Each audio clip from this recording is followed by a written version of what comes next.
Hello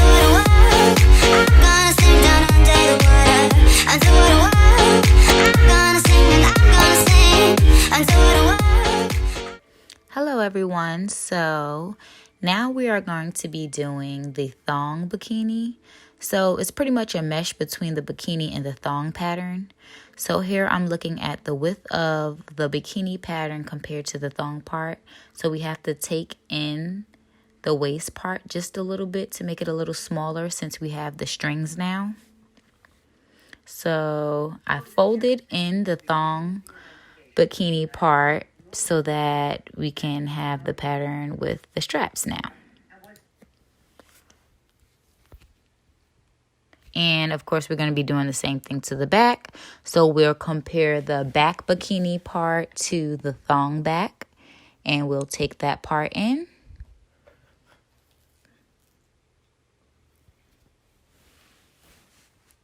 So here you see me lining them up to see how much I need to fold it in.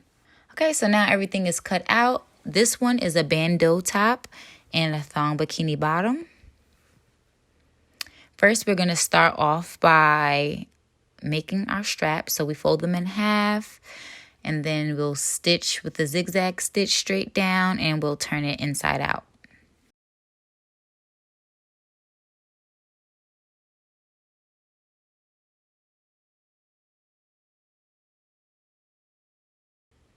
And I decided to, with this design, that I'll be doing 2 strings on each side, since the thong, if you do minimize the width on the thong part, because it's not a bikini pattern, it is a little bit wider, so you can fit 2 strings. If you only want 1 string, you just have to taper it in just a little bit to where the string insert is.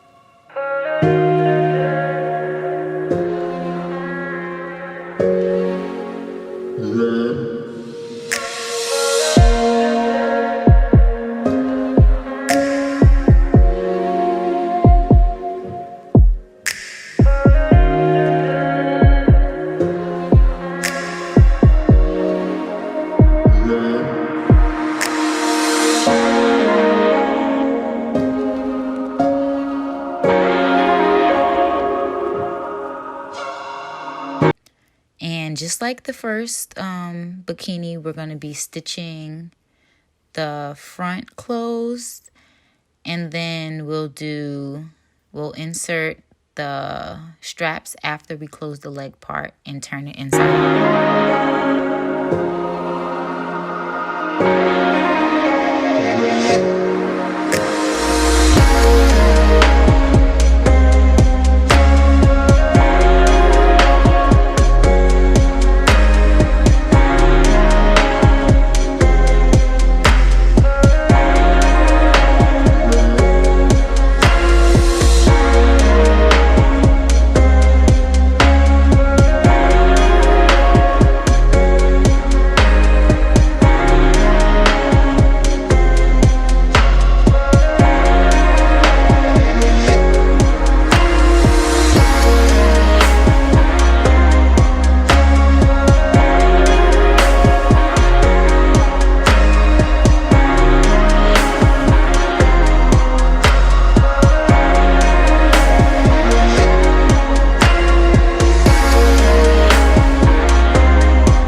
Okay, so on to the bandeau part.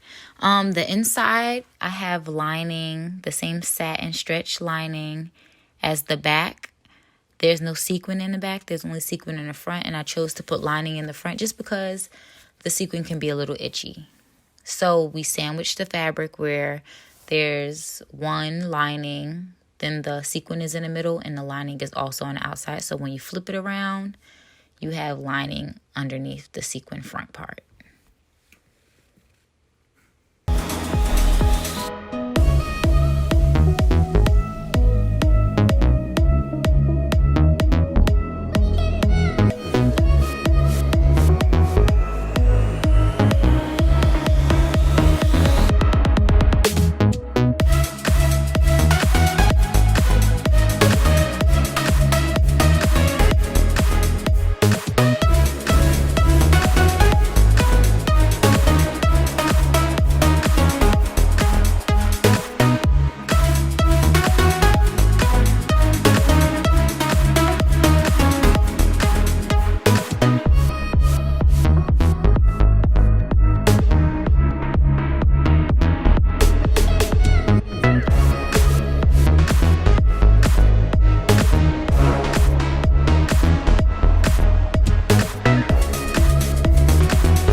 So to close off the bandeau, I am going to add a bias trim around the bottom and the top.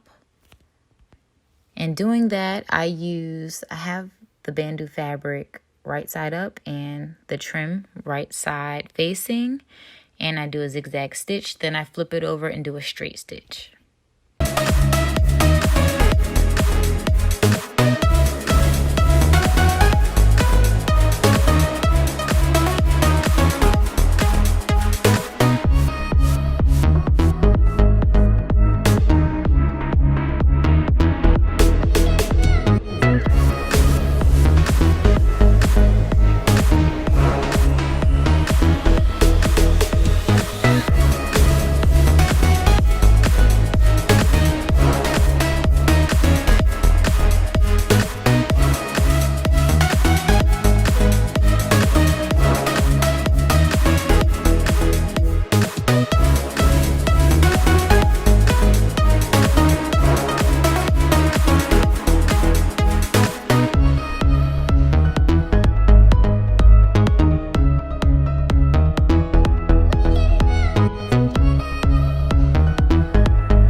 2 short ones, and then we're going to mix those 2 sides up since these 2 are the same. So let's stick both of these back in that hole.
So, and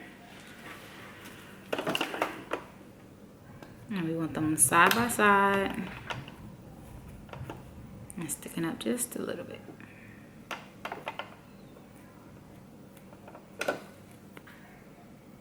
Pull this one out some. Okay, so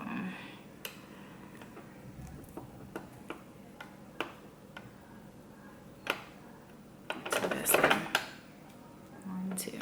Now I'm going to put 2 pins, and then we're going to stitch that closed. And we're going to do that with all 4 sides. And then I'm going to flip it inside out, and then I'll come back and show you the end after we do. Okay, so here we go. Everything has been stitched inside. Let me grab these pins out here real quick. When a horse gets pregnant, it knows right away. Here. So now we're going to go through our opening here, and we're going to pull the strings through to flip the whole garment inside out. It'd be great to be a horse. You ever had like a mother would have actually raised us, and a father off on some faraway stud farm. Hold on, our father was off on a faraway stud farm. That is correct. That is correct. So everything has to go inside out. I think we should go get sorry for ourselves with lunch and a bottle of wine. Finally, now you're making some sense. Good. Really? In front of me? Wait, we didn't eat like a little tiny toss. I'm pretty sure I had the right bottle. Anyway, when I think of another name besides little beans, it's John. It's now the size of a small melon. Small melon? I know it's hard to love someone you have met yet. Oh, that's beautiful. Got about stitching down like a little lavender sachet. Could sell them down in a gift shop. Yeah, maybe not. Pretty soon, you and I, Jessica, and some hard-ass neighbors are going to be up on the 3rd floor making the same wisecracks. Only this time, we won't be going home by ourselves. So this is the top part.